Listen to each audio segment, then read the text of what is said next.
천재, 지니어.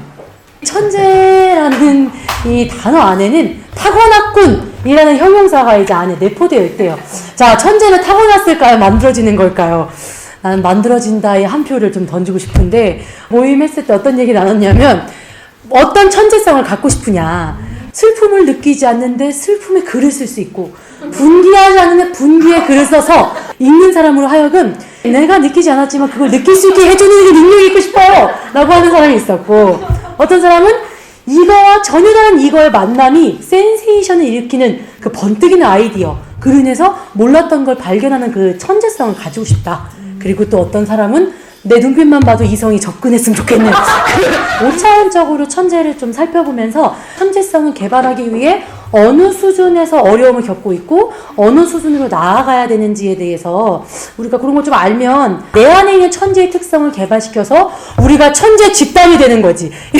그런 걸 꿈꾸면서 오늘 한번 강의를 준비해봤어요. 그래서 때때로 천재는 어린아이의 말이다 라고 루보가 얘기를 하고 있습니다. 표현의 조숙성, 이렇게 감각적이고 또 시스템에 따라서 내가 점진적인 어떤 발전을 하는데 음악, 수학, 회화, 문학 두 번째, 이게 참 많이 어려운데 이 자살적 우울증이라 해가지고 사고가 단 하나의 대상 이외에 집중되지 않을 때 그리고 다른 학문들에 대한 취미를 잃어버릴 때 우리는 자살적 우울증을 겪게 된다라고 얘기를 합니다.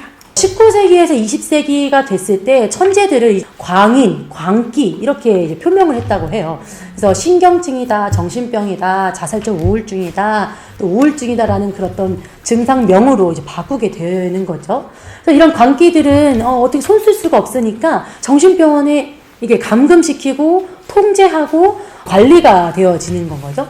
알 수 없는 그리고 계속해서 영감이 얻어지고 뭔가 폭발할 것 같은 어떤 그 영감들이 방출해야 될 것이 없어서 흥분 상태만 가증됐을 때 미친 광기들이 이제 막 그래서 슈만은 나는 입원을 원한다. 나는 더 이상 내 행위에 대한 책임을 지지 못하겠다. 천재와 광기 사이의 예민한 분절에는 두 가지 선택밖에 없어요. 교정적 작품 그거 아니면 불안, 광기, 우울, 자살 둘 중에 하나를 양자 해결한다는 거죠. 표현하고 싶은데 이게 막 나오질 않아. 여기 서서도 언어로 막 내가 경험하고 읽은 책에 대해서 막 자유롭게 얘기하고 싶지만 그게 안 됐을 때 뭐랄까 이게 막 이래요. 이 상태 그대로입니다. 미쳐버리겠어요.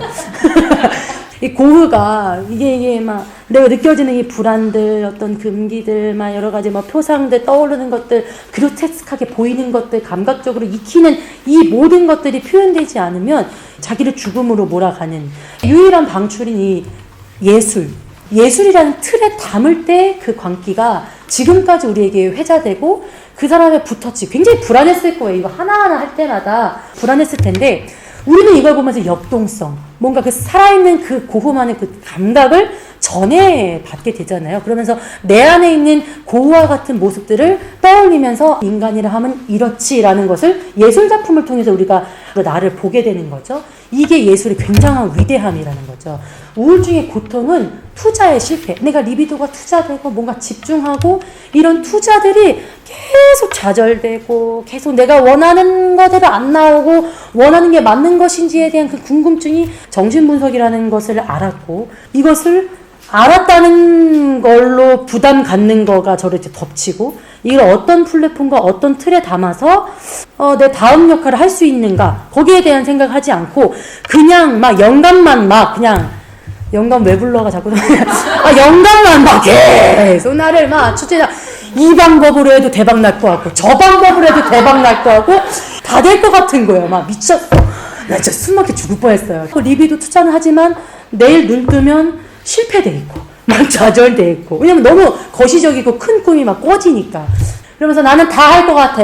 나르시시즘적인 그런 자기애적인 것이 굉장히 약화돼요. 좌절이 되고 좌절되는데 그래서 결국 내적 공허 무언가를 고심해서 내가 구상해낼 수 없는 이 무능력감 실질적이고 아주 현실적이게 가장 작은 수순부터 구상해야 될 것에 대한 무기력증이 진짜 엄청난 고통입니다. 그래서 방법은 3차원이다. 기계적인 외적 활동 이것은 인류 초기에 특정 짓는 이 탐험적 행동, 공간을 발견하는 것, 그리고 세계를 창조하는 것, 그걸로 내 탈출, 이 방출 구조가 필요하다는 거죠.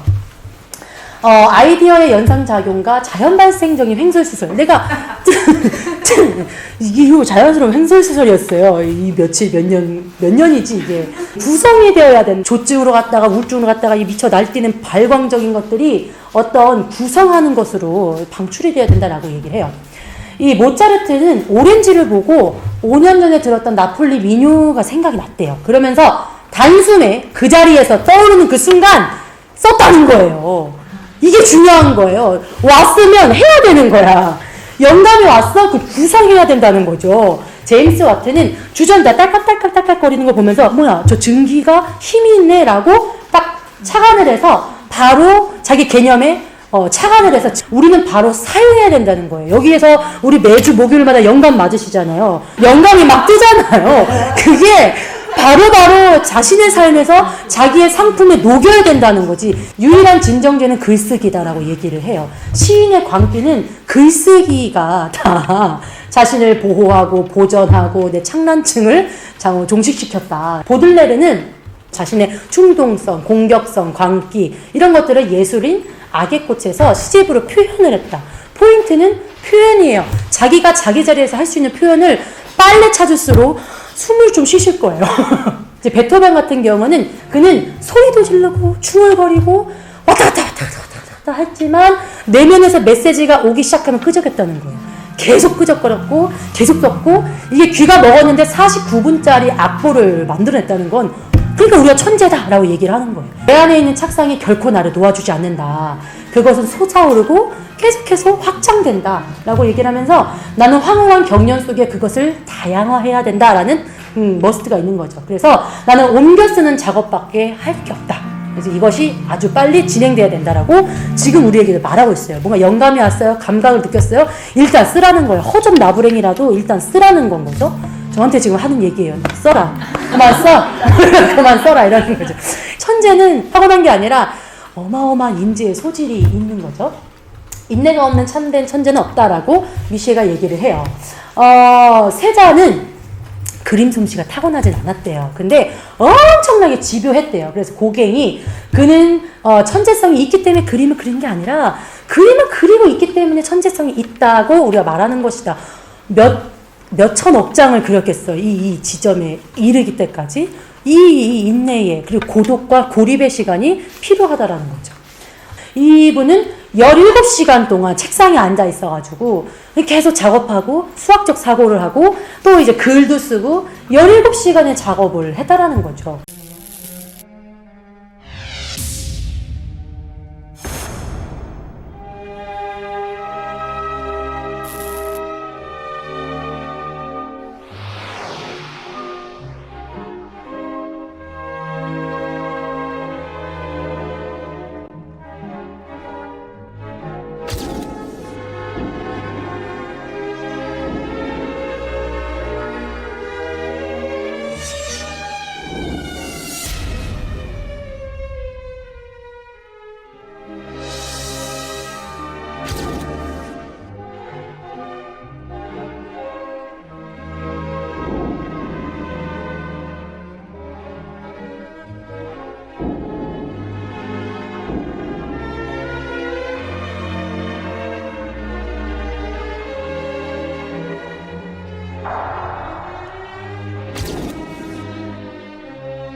천재, 오긴 인내요 라고 이제 이야기를 해요.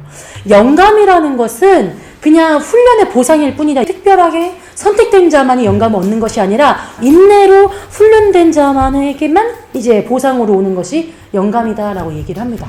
신적 직관을 이제 이야기를 해요. 모든 위대한 창조자들은 예기치 않은 순간에 갑작스럽게 착상들이 침투한다. 우리도 지금 다 침투되고 있는데 순간 발견하냐 안 하냐. 하이든이 1795년 런던 여행에서 돌아왔는데 딱 신의 은총으로 감각적으로 직관적으로 딱 영감이 온 거예요. 그것을 그냥 받아 적은 것 뿐인 거예요, 이 하이든은.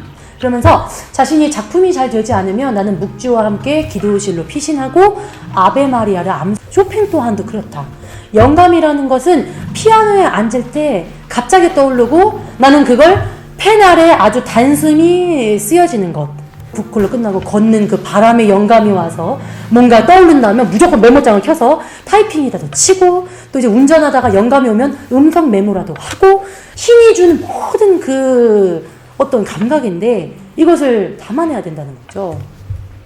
칸트는 그렇게 얘기를 해요. 천재의 통찰력은 날카로운 인식력, 분별력. 천재는 비밀을 훔쳐내는 작업을 하는 사람이다라고 표현을 합니다. 천재의 능란함은 테크닉을 확실하게 소유하고 테크닉을 부드럽게 다루는 데 있다. 자기의 노력은 자기가 알잖아요. 그거만큼 소유하게 되고 부드럽게 다루는 데 있다라고 얘기를 해요. 천재는 사물의 특성을 바꿔버린다. 그리고 자신의 세기를 앞서가게 된다.